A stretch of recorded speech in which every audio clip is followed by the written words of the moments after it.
Well, hello. Yes, it's date night. It's Saturday night. It's May 4th. Oh my goodness. May the 4th be with you, Star Wars fan. So for those who don't know and who follow Dating Sherry, this is Dating Sherry, and tonight you are dating me in the living room of my house because I am still working at this moment. Meaning, okay, I am a manager on duty for a senior living community that houses about 200 residents. And this happens to be my weekend on, which means that if anything goes wrong from Friday at 5 p.m. to Monday at 6 a.m., I have to manage it. Okay. So you could have a death, you could have a fire, you could have a flood, you could have anything, and so I don't really like to go out with anyone or anywhere unless I absolutely have to, because I like to make sure that I am completely available to residents, families, and associates that need me for that time. Okay. So that's just a little break the ice as to why you're dating me this Saturday night. And it's at home, Anyways, I thought tonight we could do some date deck. Okay? Trying to be a little creative. So yes, if, I have my Envision Dream Tumblr, Envision Capture Room, never know where you're going to go, what you're going to capture, what you're going to envision. But anyways, I do not add liquor to it while I am in the manager mode. That's just, being real. In regards to this large dream catcher, obviously I have another site called Sherry's Dream Catcher. And it says, may your dreams motivate you. This dream catcher actually was my mother-in-law's. And when she passed away, my brother-in-law had it. And so recently my brother-in-law hung it up on my wall. And so it reminds us of our mother-in-law who had passed. All right, so what are we going to do? What are we going to do? Just feel like talking. I don't know why. I just feel like talking. I don't know. All right. I was getting ready for bed. I kind of am. So when I'm done with this, I'll probably eat my Greek calzone with spinach that I just had delivered from Leo's Pizza with some lemon honey mustard. And I'll probably see if Star Wars is on or something. I'm a Star Wars fan, if you didn't know. So I have a date deck, and I have these colors, right? I have gray, I have yellow, I have green, I have blue, and I have red.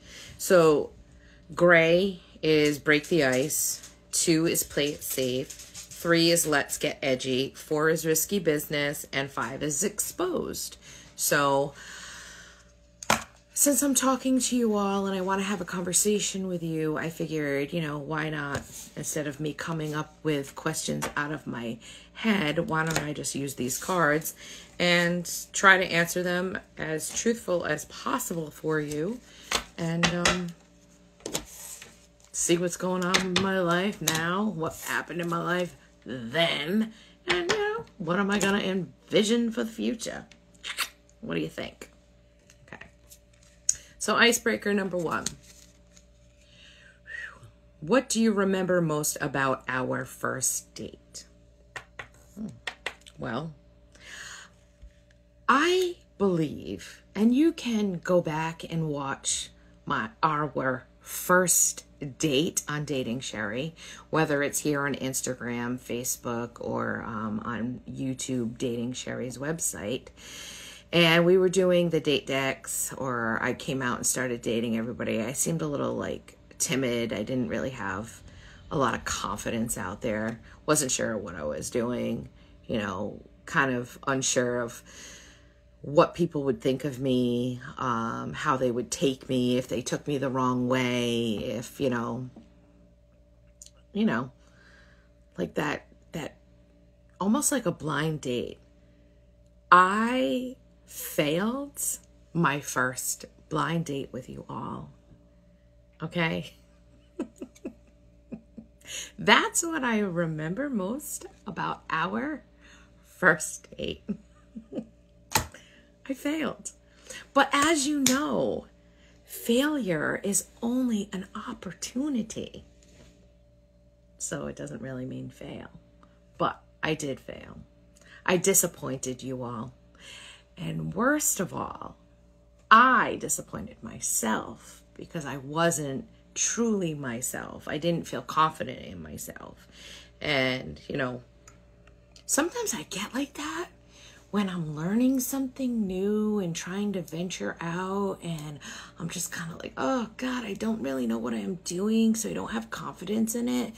And then sometimes I feel like when I have confidence in something, if I'm able to teach it, then that to me lets me know that I know what I'm doing. I can tell you right now, I still don't know what I'm doing, but I'm okay with failing. I'm okay that you may not understand me.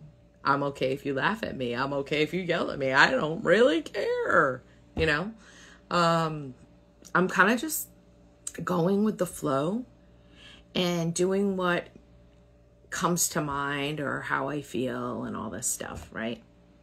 Oh, behind me, my Mexican blanket reminds me of my dad. When he lived out in Arizona, he always had the Mexican blankets. And so when he came back to Rhode Island, because originally he was born here, and then he decided, I don't want to be on the ocean anymore. Let me head out to the mountains, forget about the water for a minute. And he loved it out there. And when my brother was a year old, he decided to move my brother out that way. That's just where my dad was at that time, I was a teenager when he took off. That was very hard for me. Very, very, very, very, very hard for me. I was stuck to daddy's hip. if you want to call it that. I was going to say, I was daddy's girl, but you know what? He would always say, you're all my girls, and I have 2 other sisters too. So I have 2 sisters and a brother. But anyways, you have me tonight. You're dating me. You're learning a little bit about me. I am as truthful as I possibly can be. I may not remember things that I've said. I may not remember things that I've done, but I can tell you and answer the questions based on the way things are now and the way that I perceive them now. See, remember, you can perceive things differently at different times of your life. I don't know, did that? Sorry, I was kind of getting into my sip and think. I know. Sherry, what's your sip and think? Oh, I know. Just go to Sherry's Dreamcatcher. You'll see some sip and thinks there. I actually now have my own YouTube channel for a sip and think. I haven't done it in a while. I do get a lot of compliments on it, but I gotta be in the mood for it. I gotta have the time for it. And as you can see, my time is limited.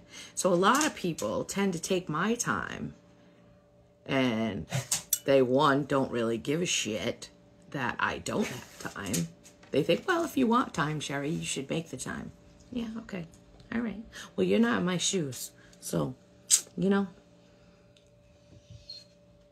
can leave the date now if you'd like. That's the other thing. I'm not here to please you. So if you want to date someone that just pleases you, says, yes, I like whatever you like, and coming to America, then you've come to the wrong dating site.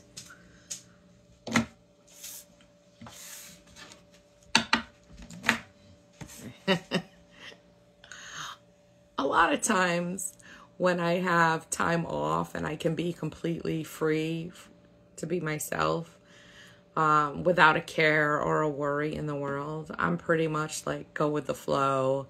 I will, whatever you want to do, I'm pretty much open to it, you know?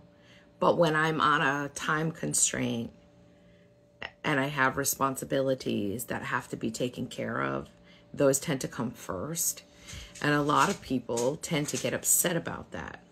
And I, unfortunately, you know, the way that the world is right now, the only person that can change that is me, nobody else, you know?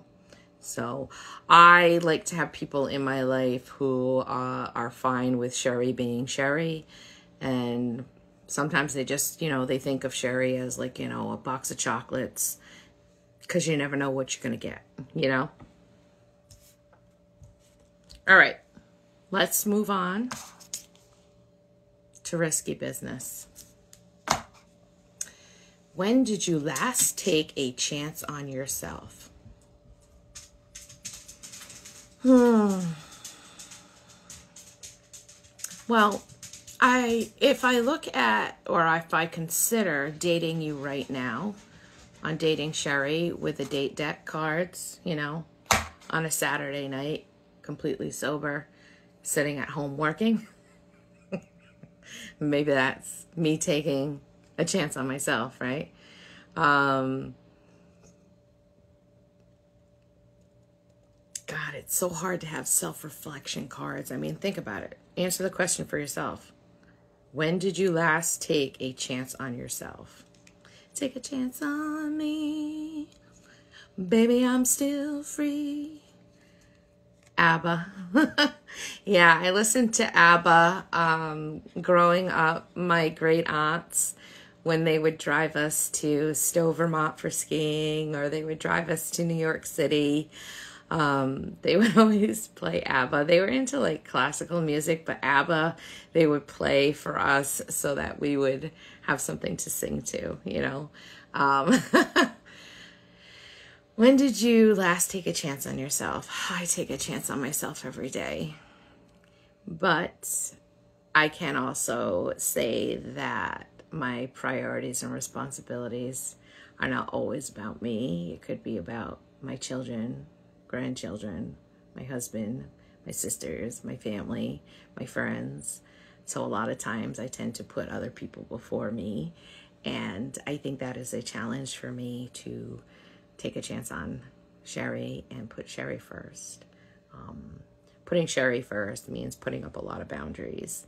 And when someone is not used to Sherry putting up boundaries and saying, nope, you think she's mean? She's not trying to be mean. It's just, you're not seeing the whole picture. You're not seeing like everything that Sherry has to handle and how Sherry handles it. So when Sherry says no, which she hates to do, she hates to say no, she loves to help, but then she's also learned that there's people out there who will take advantage of her, take advantage of her kindness, take advantage of her money, and then she sits there and she thinks and she says, you know what, she works a lot, she takes care of a lot, she does a lot. And if Sherry says no, or if Sherry wasn't here, if Sherry passes away, that individual will just go find somebody else to ask. So at this point, I'm just kind of like, I'm not going to respond. I'm not going to answer you. I'll answer you if I feel I need to answer you. And it's not being mean. It's just, for some reason, you're in your own little world, in your own little box, and like, you're only focused on what's going on with you. And so when you go out and you try to take advantage or ask somebody else for something, are you really thinking about how that will affect them? Not really, because you're really thinking about, well, how's it going to affect you, you know? I know. It sounds so mean, Sherry. You just sound mean. Oh, and why do I have another blanket right here? That's because sometimes I have stragglers that stay the night. Yes. You know, I don't know where I get that from. Sometimes my kids will stay the night. Sometimes my in-laws will stay the night. Sometimes my sister will stay in the night. So I just, leave that there. Grandkids will stay the night.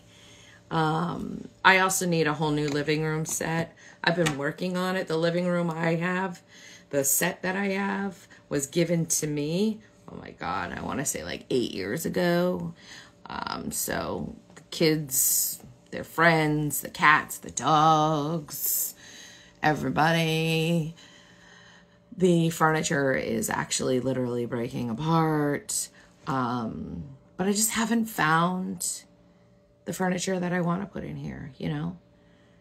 I'm sure I will, but I don't feel like going right now, spending all that money and figuring out. I still have animals. I still have in-laws. I still have family. I still have grandkids, you know? That's why I don't wear white. Oh my God, I'd make a complete mess.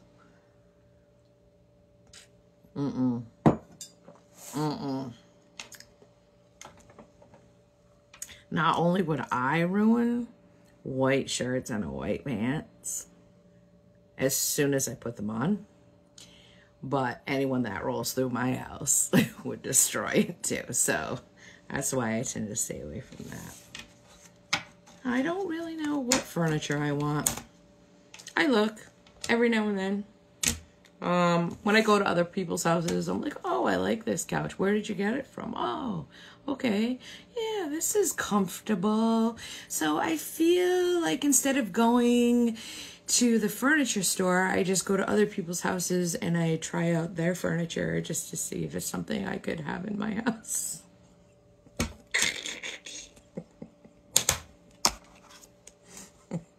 I mean, haven't you ever done that? Have you ever gone to someone's house and sat on the couch and been like, oh, this couch is like horrible. It's too hard. Or, ooh, this is comfortable. I like this. Oh, I could see myself having this in my house. I mean, have you ever done that before? Okay. Maybe, maybe not. I don't know. All right. Next. On to the next. Play it safe. Let's play it safe. Okay. What do you need from me when you're tired or stressed? Okay, I'm asking you, the people. What do you need from Sherry when you're tired or stressed? Do you need me to leave you alone? Do you need me to ask you all kinds of questions? Oh, honey, boo-boo, tell me everything. Let me know how you're feeling. Let it out. Let's have a deep cry. Or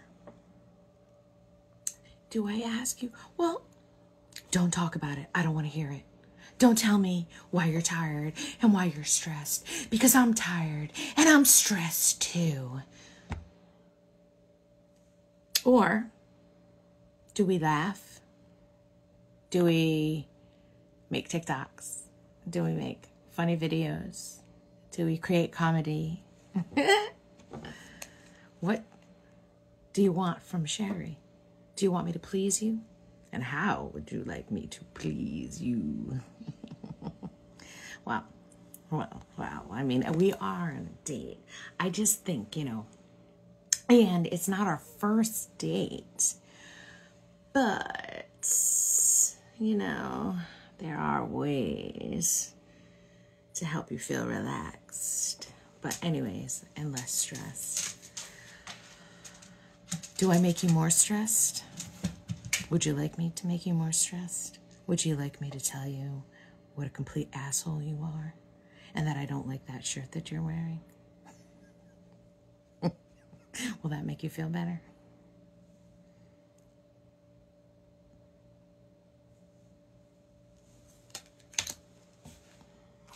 Okay, let's move on to let's get edgy. That's green. Ooh, money green. Ooh, put green.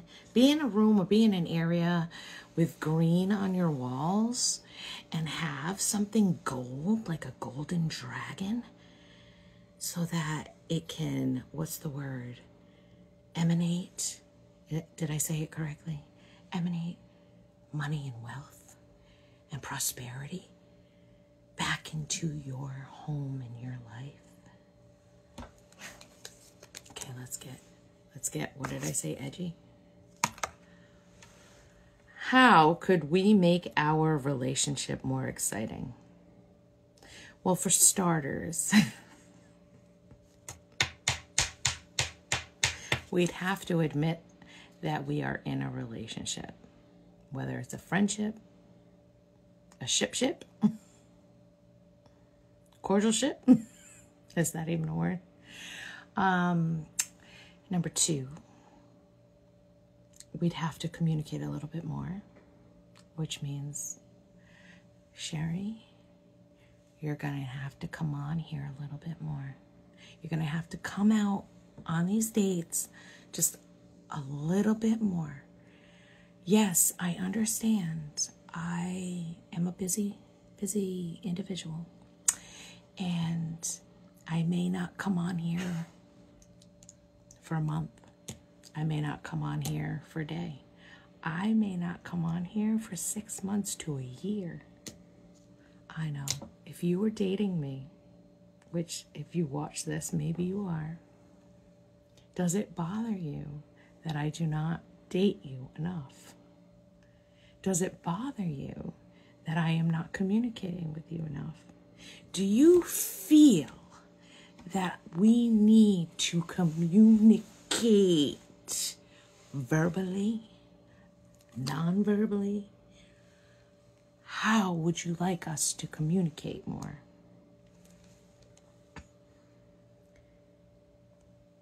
So once we can define or create that foundation, then we could possibly work on making our relationship more exciting. I don't know what excites you, and you do not know what excites me. I mean, 1 minute you can be exciting to me, the next minute I'll be like, and if you do the same thing, yeah, that's like old and over with. I already seen that, so that didn't excite me, you know? Like, I don't know. How do you, I'm asking, this is how could we, this isn't just me, this is you and me. So how can we make it more exciting? Yeah, I know. You're going to have to think about that. But again, I do think that first we need to establish a relationship of some sort so that then we could ask that question of how we can make it more exciting. It just, you know, depends on the day, depends on the mood, depends on what's going on. Are there outside influences? Is it all internal? I mean, come on. I just, you know,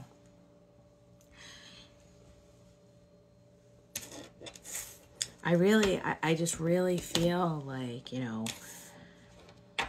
we really need to establish whether or not what kind of relationship we're in, and how would we like to communicate. And sometimes we communicate without even communicating, you know, we just communicate, you know. Sometimes that's funny too. Communicate by not communicating. Oh yes, that is so exciting. So exciting. Ooh, now we're gonna number 5. Mambo number 5. Red sauce. Why do you like me? Well, why do you like me? You must come back for a reason. Hey, I do not take offense when you don't come back. Believe me, because my life is still going on. You know, I still got stuff to handle. I still got responsibilities. I still got people I care about, you know. I still gotta go to work. I gotta focus on my dreams and the shit that I need to get done, you know. So why do you block me? feel like I need a cigar in my mouth. Why do you like me? I don't know much about you. So if the question was reversed, why do I like you? I don't know. Maybe you're exciting. Maybe you excite me. Maybe it's like not knowing. Oh my God, not knowing what he's gonna think or what he's gonna say.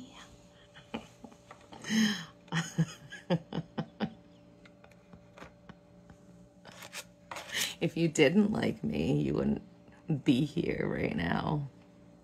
So you must like me in some weird shape, form, or size. I don't know. Maybe you think I'm interesting. Maybe you think I'm funny. Maybe you think I'm an idiot.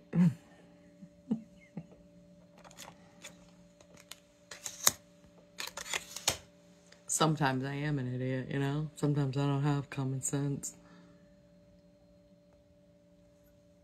All right, let's go. Let's do the train backwards. Do the train backwards. All right, so let's get back to number 1. Let's go. Let's do another one. Let's do another round. Does that sound good? Yeah, I knew it did. I hear you, babe. I hear you. Keep going. Keep going. All right. What hobby would you like to get into? Well, I started making candles. I kind of like that. Yep, I make like little Buddhas. I make flowers. I did buy, hi Lily, it's Dating Sherry. I know you've dated me before. I did buy, it's like this hand that holds like a globe, almost like a gypsy, fortune teller kind of globe, you know what I mean? And I haven't done that one yet. I've done Mother Earth. I've done the Tree of Life. I have, let's see, the flower, the Buddha, the Tree of Life. Is there another one that I did? I can't remember off the top of my head. Right now I've been making some Buddhas and I've been making some peonies. I sold out of them, so I'm remaking those. I was putting some staging sacks together. I have an order coming up for Father's Day, so I have to get the lighters done. Yeah, so I got to get that done. I got to start working on that pretty soon because Father's Day is coming up in June, and I just want to make sure I have the whole order ready and set and done. Oh, my knees. I'm sitting on my knees, so my feet keep going numb. Anyways, so my hobbies. So I guess you could say one of my hobbies is coming on here. Dating Sherry, Sherry's Dreamcatcher. I haven't done my blogging website in a while, which is like writing, which is kind of interesting because my cousin on my dad's side reached out to me and she forwarded me an email that I created back in 2007. And it was kind of like a timeline of everyone in the family and what was going on, like with the cousins and the children that they were having or the people they were marrying and where they were living. And it was kind of weird. She said that she was looking up a name and that name brought up an email I had sent to her back in 2007 and she had never read it. So she recently had read it and then she sent it to me and I was just kind of like, wow. And I didn't even remember putting the email together and I'm not going to share it. I'm not going to share it because I, sometimes want to respect other people too, but that's a hobby of mine. Another hobby of mine would be like do-it-yourself projects that I start and don't finish all the time. Hi, hon. That's my husband. So yes, I'm dating you on the internet, and my husband is here. He's eating dinner. He knows. I date everybody. I date everybody. I sometimes think of myself like Tupac. I get around, you know.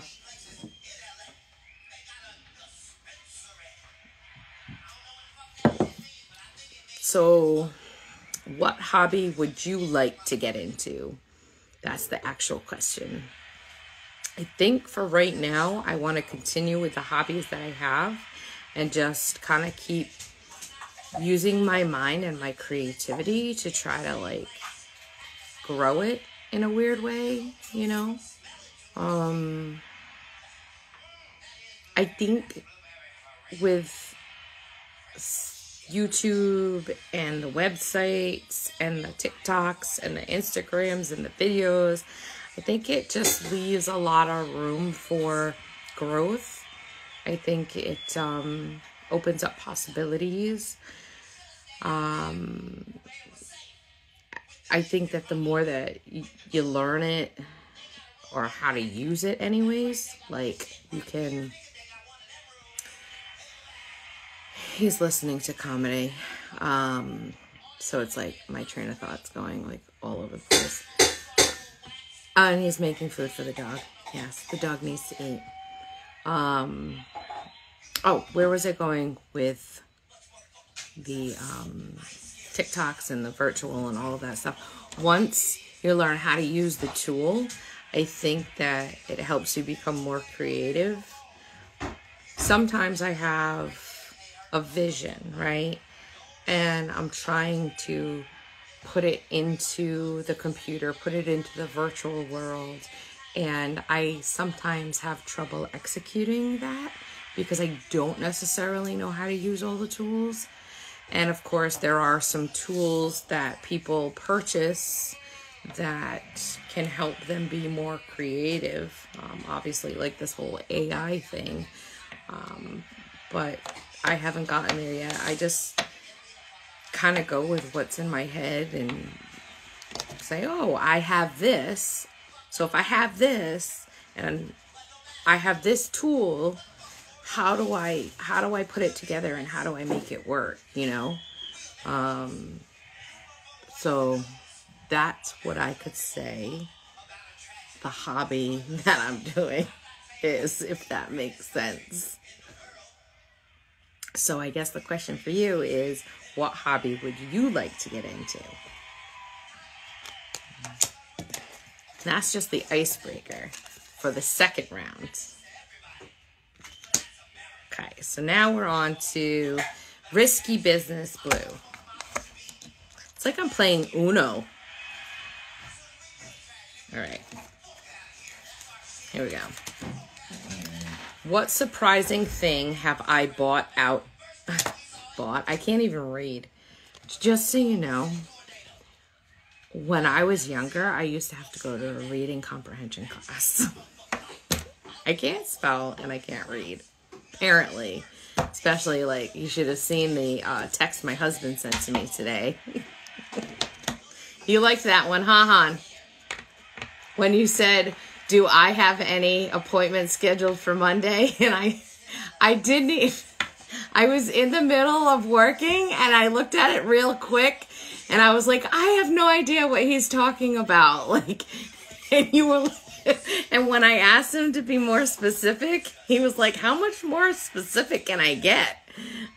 And then, by the way, I did look on the calendar. You might have an appointment at Thunder Mist at 5 p.m., but I don't know if they changed that because we ended up going last week.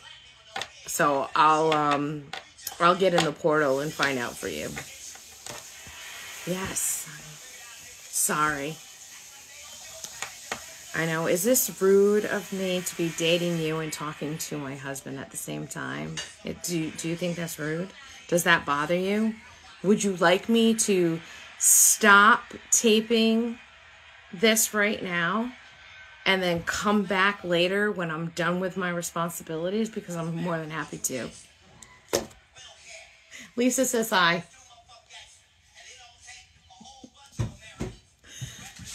All right, so What surprising thing have I brought out in you? You know what I feel right now? I feel like the very first icebreaker card.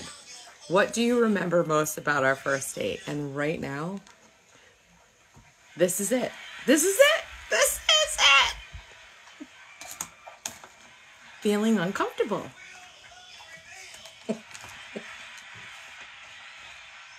Because I'm trying to have a conversation with you. And I'm being distracted right now.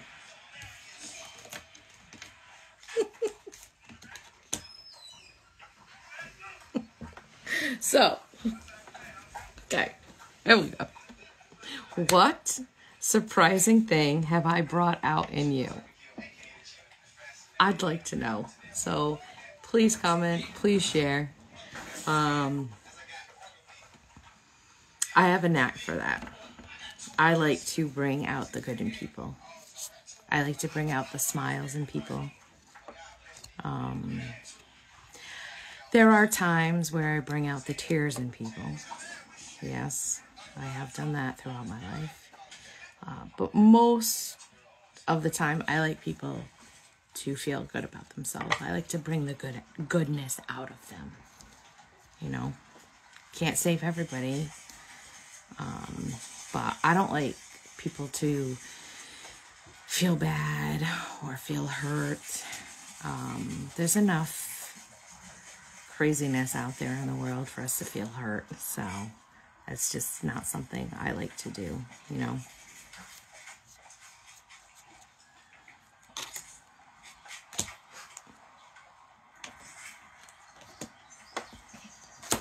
All right, that was risky business. So if you can think about what's that surprising thing that I bring out of you, I'd like to know. That would make me feel good. Hopefully it would make you feel good too. All right, play it safe. Yellow. Which teacher had the most significant influence on you and why? I don't know if we had this one before in one of these date deck nights.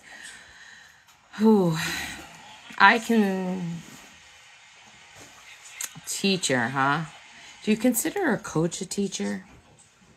I mean, I had so many coaches, like with softball and cheerleading, and I can really say that I had a lot of softball coaches that were mentors. I had a job at a scale company, and my boss at the time, he was my mentor. I always, talk very, very, very highly of him. He was like a teacher. He taught me all about load cells and how to connect them to junction boxes and how to talk to chemical engineers and aerospace engineers and how to put systems together, two-way silos or moving belts, so the type of scales that we would put together. Yeah, we had like the small digital scales, we had the balance beam scales, but then we would put together systems that would be read off of a computer that were connected to a junction box, right? Whether it was 2 load cells or it was 4 load cells or it was 6 load cells. And what happens is, like, let's say you're filling a box of cereal, right? Well, that box of cereal, that automation, right, on that chain, once it fills to a certain amount or a certain weight is sensed on the sensor, right? It would stop and then move down the conveyor belt to get sealed, right? So we were the ones putting those systems together for these large manufacturing companies. Everything needed to be weighed. There were, even oil companies, gas companies, airplanes, alpacas, cattle, animals, vet scales. You had your mini scales, but a lot of times I was dealing with the digital world and which is kind of weird. I'm dealing with the digital world now, but I learned a lot about putting systems together, you know, on the back end with solder wires, understanding with a, God, I can't even remember anymore. I think an RS-22, what that meant. You know, you might see scales now. Toledo is a scale company. And then I would deal with the manufacturers that created the scales, like actually made them. There were mechanical scales, and then there's digital scales, and then you have the indicators. The indicators are your computer, right? So they're telling the conveyor to go. They're telling the conveyor when to stop, when the weight reaches, you know, its certain calibration. So I had to learn how to calibrate scales, you know. So my mentor there, and then he showed me how to take systems. And when I went out on maternity leave, when I had my youngest child, I was working his website. And so at home, what I would do was on the back end is I would upload pictures and I would upload systems into the web page, and that way, and we're going back a couple of years, you know, when all this online store was just starting, you know, and so I had to create descriptions, and they had like the shopping cart at that point, you know. This was years ago when all this was first taken over. So he was one of my mentors. And then I have another mentor, which is my boss now where I work. She's very smart. She's a great teacher. She's a great speaker. She has taught me a lot about the senior living industry. She's taught me a lot about sales as well. I'll never forget it though. I never wanted to be in sales. And when I was first working for the scale company, I was kind of thrown into it. And I was like, I'm not doing sales. He's like, Cheryl, you're a salesperson. You know how to sell. I was like, no, I'm not. I don't want to. I just did not want to do anything that had to do with sales. And I ended up being a salesperson for scales and load cells and stuff like that. But at one point, I started off as like the receptionist, and then went into accounts payables and did interviews, hiring, managed the office. And then when I started working for the senior living industry, I started from ground zero, and I would work per diem, go to school, take care of my kids, take care of my dad, and I would work third shift. I would be night security. I would work as a reception concierge at the desk. And then I moved my way up from per diem to full-time, and then moved my way up to senior concierge, working side by side with the business office director, as well as running a team of concierge as the senior concierge. And then from there, I was given an opportunity to be a sales associate for senior living. And I did not have my bachelor's at the time. So what I did was I was in school, actually. I was going back to school after my car accident. So yeah, I was going back to school. I was taking care of my dad and raising my children. So I guess I'm just so used to always working and doing something. But anyways, I was given an opportunity to go into the sales. And again, they said to me, do you want to be a business office director, or would you like to be in sales? And I was like, oh my God, I don't want to do sales. Like I was always like, I don't want to. And so I had to take this test, and this test came back, a productive index test. And it came back that I would excel at anything I put my mind to, right? Right, because we all can, right? And so I took the sales associate position. I continued my classes, and then I was promoted to a sales director within 6 months. And 4 months after that, I earned my bachelor's degree. So I have been a sales director ever since. So part of being a director is not only do I direct my departments at my community, I also have other duties, which, you know, all the directors of each department, we take turns, and that's where the whole manager on duty weekend comes in. And so it just happens to be my weekend this weekend. That answers that. So in regards to teachers, getting back to that, because I feel like I'm rambling on, but I'm trying to give you as much information as possible so that you could learn about me a little bit. I'd say my boss now is one of my teachers. She's made definitely a significant influence on me. High school, I'm trying to think. I remember, and I brought this up earlier today, is when I was a senior in high school, I would go over to the elementary school because I wanted to work with children. I wanted to be a teacher. It's so weird how things work out because I'm a teacher, but I'm a teacher in the senior industry, you know? It's just weird how things work out that way, right? I would go to school for half a day, and then I would walk over or drive over to the elementary school and work at a second grade class. And I had a teacher. She was the second grade teacher. And I remember her name. She won awards. She was, you know, she was a great teacher. But there were certain things that she taught me from that second grade class as a senior that resonated or stayed with me. And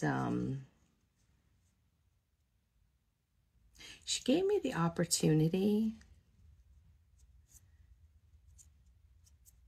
to teach the kids, you know, and she would always tell me I could be anything I wanted to be. And, you know, that resonates with me or stays with me. I just don't want to say their names, you know.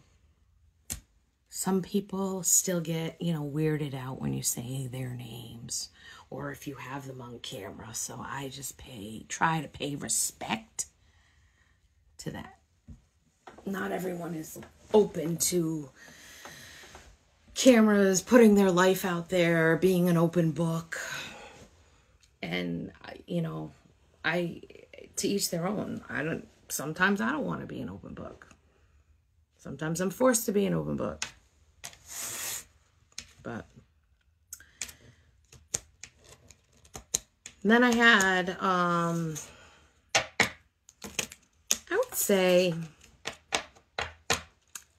I don't necessarily think that a teacher in this situation for this question has to be someone who is a certified teacher.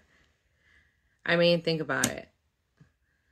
My first job, the seafood company, right?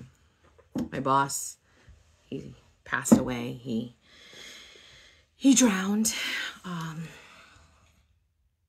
He was going into work and slipped on the ice and hit his head on one of the boats, and they found him floating at the dock the next day.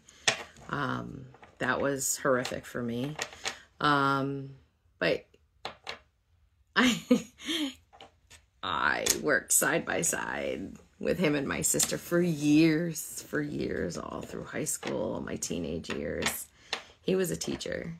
He taught me how to use a fry lighter, taught me how to use a grill, you know, taught me how to use a cash register, you know. So he was a teacher. He just wasn't a certified teacher.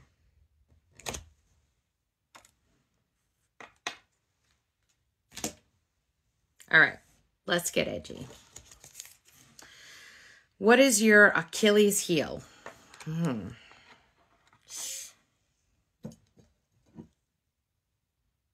weakness? My children, of course. My children. That would be my Achilles heel. My children. That's the only answer I have for that. Exposed.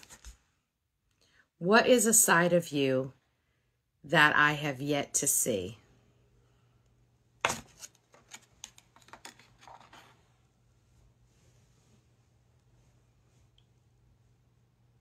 I don't know. I feel like you've seen everything. I feel like no matter what I do, you're watching me. So it's like, whatever. This is me. What is a side of me you have yet to see? Ooh. You've never seen me fight. Never seen me fight. I don't think you want to see it. Other people growing up have, and I haven't fought in a long time. My body is like old and decrepit. I need to like work out. But you've never seen me save a life. Done that more than once, obviously. Even the kids, like when I saved the woman that was on fire and I tackled her to the ground and rolled with her, everyone was like, oh, we knew Sherry would be the one to do it, you know? It's like something they figured, you know, of course, it's Sherry. She jumped on top of a woman who was on fire, you know? It's a true story. I did save her. It's part of the reason why my son wanted to be a firefighter in the Air Force. You know, that was a traumatic experience for him, and part of why he wants to save people's lives, you know. I remember my daughter, oh my God, she was so traumatized by it that, you know, you couldn't even boil water on the stove. Like, it was really bad. But I really feel that, I don't know if it was our angels or our spirits or God or what, but we were in a duplex, and we, on our side of the duplex, like the firewall had already broken, because with a duplex there's like a firewall, and it didn't come into our side of the duplex. I guess my fear with a duplex is because of that. You know, I just kind of never wanted to be in a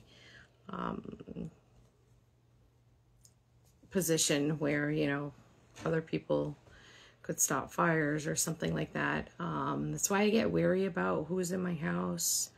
I'm always constantly double checking to make sure that all the knobs on their stove are turned off, and then I go through fire safety training at work, and then I'm like, oh my God, if I have a messy room, which I have quite a few of them, I'm always thinking, oh my God, you know what I mean? Like, it's just like, it's those kinds of things that like will rattle me inside.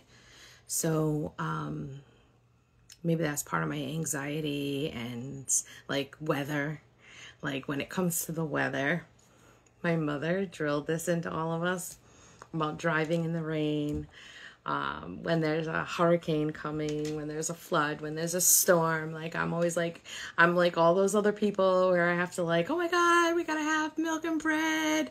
We gotta make sure everything is charged. Like, we gotta have the kayaks and the boat out in case it floods. I just want to make sure we have everything. I try to put together a bag, so if I have to grab that bag quick, you know, it's got everything that we need. Survivor. Maybe that's what you don't know about me.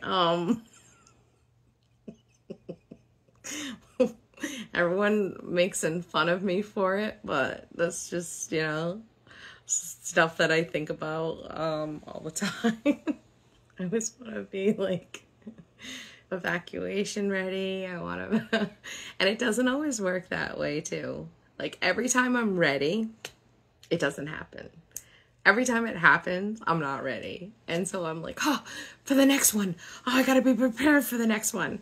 And instead of having one bag, I gotta have like 5 bags. So if I evacuate, I'm gonna have to grab all 5 bags, throw them into a kayak that was built in like 1974 that was given to my sisters and I from my great aunt, and hope that the kayak doesn't flip over and that all my bags will fit in it, and my weight, because back when they were made, they were like, oh my God, it's like going into a milk carton, like the plastic milk carton. Imagine cutting like a little hole out of that and putting a body in it. Oh my God, that's the kind of kayak that I have in my yard, right? And I'm just like, how am I going to fit all these 5 bags and my fat ass self into this kayak and not flip over? And then I'm like, oh my God, if it flips over, I need to make sure that the top of the bag goes on a string so that if the kayak flips over, the bags won't be lost and I'll still have the stuff that I need.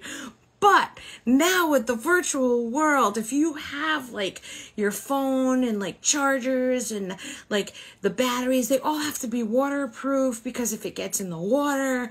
And so I'm like, does it even make sense, Sherry? Why are you worrying yourself about this stuff? Like maybe that's something about me you don't know. And now you know.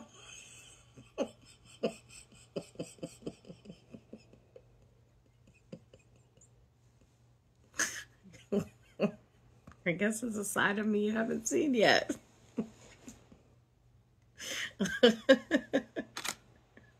I've been exposed. All right, everybody. I hope you've enjoyed tonight's date night. I'm going to try to eat something, and then I'm going to get my PJs and see what movies are on TV. I had a lot of fun. It was great talking to you tonight. I don't know. Let me know if you'd like to go on date number 2 again.